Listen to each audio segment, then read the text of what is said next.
Assalamualaikum warahmatullahi wabarakatuh. Salam sejahtera bagi kita semua. Om Swastiastu, Namo Buddhaya, salam pramuka. Saya Wifi Firanda atau biasa dipanggil Kak Wifi akan melanjutkan materi minggu yang lalu. Kalau minggu lalu adik-adik bersama Kak Andi atau Kak Gepeng membahas tentang sejarah pramuka, sejarah kepanduan dunia, maka kali ini saya akan menjelaskan tentang sejarah pramuka Indonesia. Kalau minggu kemarin Kak Andi menjelaskan tentang kepanduan dunia, maka saya akan menjelaskan tentang sejarah pramuka Indonesia. Lalu apa sih bedanya kepanduan sama pramuka? Sebenarnya kepanduan sama pramuka itu sama, kegiatannya sama, cuma namanya yang berbeda. Kalau pramuka itu hanya penamaan di Indonesia, kalau kepanduan atau scouting itu nama secara umum di luar negeri. Jadi setiap negara akan berbeda-beda namanya. Oke, kita langsung masuk ke materi. Untuk sejarah pramuka sendiri itu sangat panjang. Ada beberapa fase. Ada fase Pathfinders, ada fase Pandu, dan fase gerakan pramuka. Jadi ketika Bodenwawel menciptakan buku Scouting for Boys itu masuk ke Indonesia lewat Belanda atau Hindia Belanda, yang pada waktu itu Indonesia bernama Hindia Belanda. Jadi ada Pathfinder, Pandu, dan gerakan pramuka. Oke, kita mulai masuk ke Pathfinder. Pathfinder sendiri apa sih? Pathfinder itu adalah bahasa Belanda yang artinya kepanduan. Jadi zaman dahulu warga Belanda atau rakyat Belanda yang masuk ke Indonesia itu membawa kegiatan kepanduan dengan nama Pathfinder dan membentuk organisasi bernama NIPV atau Nederland Indisch Pathfinder Vereniging. Itu artinya sekumpulan kepanduan bahasa Belanda dalam bahasa Belanda. Nah, dengan kegiatan ini banyak tokoh nasional yang tertarik untuk mengadopsi tersebut hingga akhirnya muncul beberapa kepanduan atau Pathfinder sendiri untuk rakyat Indonesia dengan nama, ada contohnya JPO, Javanese Pathfinder Organization, ada JJP, Jong Java Pathfindery, dan NATPIJ, National Islamic Pathfinder. Nah, ini semua masih menggunakan bahasa Belanda karena diadopsi dari bahasa Belanda. Dengan munculnya berbagai macam organisasi Pathfinder atau organisasi kepanduan yang diciptakan oleh para pahlawan atau tokoh-tokoh nasional, maka rasa nasionalisme pemuda Indonesia muncul sehingga muncullah Kongres Pemuda pada tanggal 28 Oktober tahun 1928. Kita sudah tahu sendiri Kongres Pemuda ini adalah tombak sejarah bagi persatuan bangsa Indonesia, bahkan semangat pemuda Indonesia. Jadi setelah Pathfinders hingga akhirnya banyak sekali organisasi Pathfinder yang diikuti oleh pemuda Indonesia. Akhirnya pemerintah Hindia Belanda melarang rakyat Indonesia untuk menggunakan nama Pathfinder atau nama kepanduan dalam bahasa Belanda, hingga akhirnya diganti menjadi nama Pandu. Nama Pandu sendiri itu adalah ide atau usulan dari salah satu pahlawan nasional, Kiai Haji Agus Salim. Beliau lahir tanggal 8 Oktober 1884 dan wafat di Jakarta pada tanggal 4 November 1954.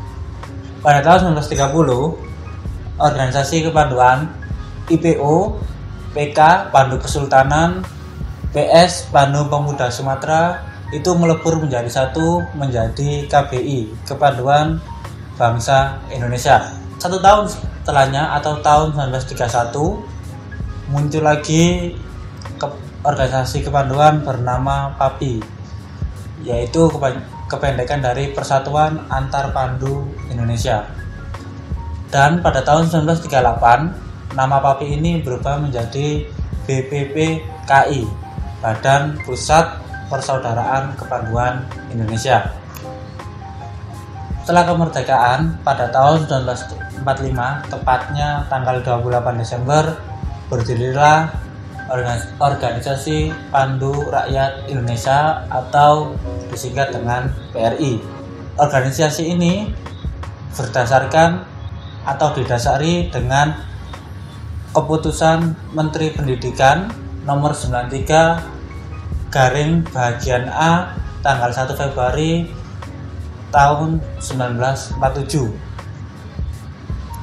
Nah, tadi keputusan tadi diganti lagi menjadi nomor 23441/Kap tanggal 6 September 1951.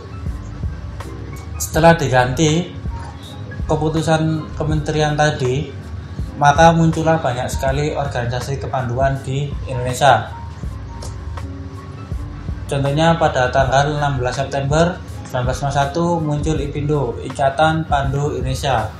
Organisasi ini tergabung dalam Conference Internasional atau International Conference, yaitu perkumpulan para pandu sedunia. Lalu pada tahun 1954 organisasi Popindo PKPI ini bergabung menjadi satu dengan nama Perkindo, Persatuan Kepanduan Indonesia. Jadi sejak tahun sekitar 50-an sampai 60-an banyak sekali organisasi-organisasi kepanduan yang bermunculan di Indonesia. Sejak tahun 1950 hingga 1960 banyak sekali bermunculan organisasi kepanduan di Indonesia, sehingga jumlahnya lebih dari 100 organisasi. Hingga akhirnya Presiden Soekarno memutuskan untuk membubarkan organisasi kepanduan tersebut dan meleburnya menjadi satu ke dalam Gerakan Pramuka. Jadi adik-adik, kalau ada istilah Gerakan Pramuka, itu adalah organisasinya. Pramuka adalah orangnya dan kepramukaan adalah kegiatannya. Jadi perbedaan tiga tadi ya. Gerakan Pramuka adalah organisasinya, Pramuka adalah orangnya, kepramukaan adalah organisasinya. Pramuka itu sendiri memiliki kepanjangan Praja Muda Karana, yang artinya rakyat muda atau kelompok muda yang sedang berkarya. Muda di sini artinya tidak hanya sebatas umur, tapi juga sifatnya. Sifat muda yaitu sifat yang memiliki semangat, yang memiliki rasa ingin tahu yang besar, dan jiwa gotong royong.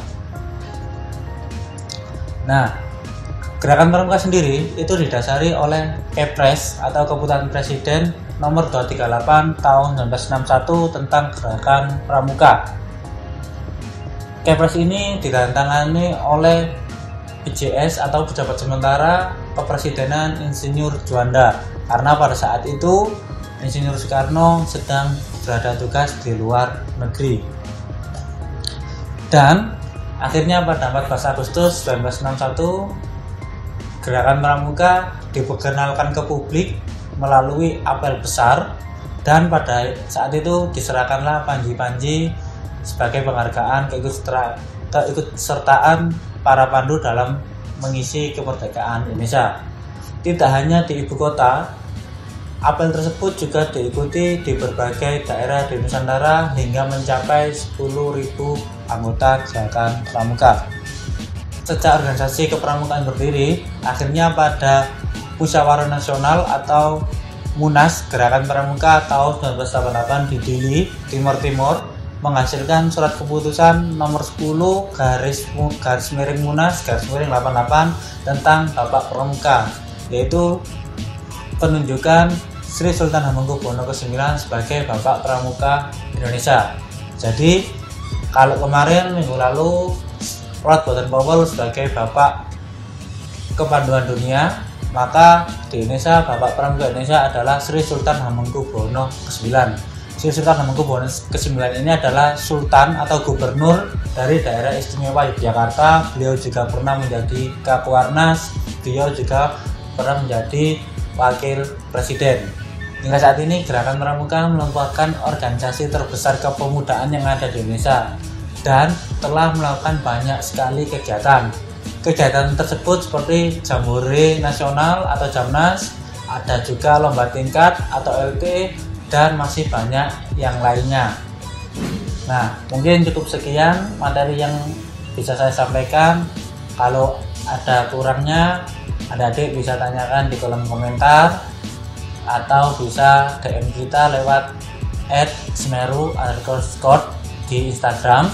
Nah, untuk mengetes adik-adik apakah adik menyimak dari awal hingga akhir, maka akan kakak bacakan 5 soal. Soal yang pertama, siapakah yang memberi ide atau menggagaskan nama kepanduan? Soal yang kedua, siapakah nama Bapak Pramuka Indonesia? Nomor ketiga, kapan diperingati sebagai Hari Pramuka? Nomor keempat, siapakah yang menandatangani Kepres nomor 238 tahun 1961 tentang Gerakan Pramuka? Dan yang kelima atau yang terakhir, apa kepanjangan dari NIPV? Jadi nanti adik-adik bisa menjawab soal tersebut di Google Form atau di link yang sudah kita cantumkan di deskripsi di bawah. Jadi adik-adik, di bawah video ada deskripsi, silakan dipencet, dilihat, di situ ada link, adik-adik isi. Nah, ketika adik-adik menjawab, adik-adik berarti sudah melakukan absensi, tidak perlu menulis absensi di kolom komentar. Sampai di sini materi kita minggu ini. Kita bertemu lagi di minggu depan dengan materi yang berbeda, dengan pemateri yang berbeda juga mungkin. Saya akhiri, wassalamualaikum warahmatullahi wabarakatuh. Salam Pramuka.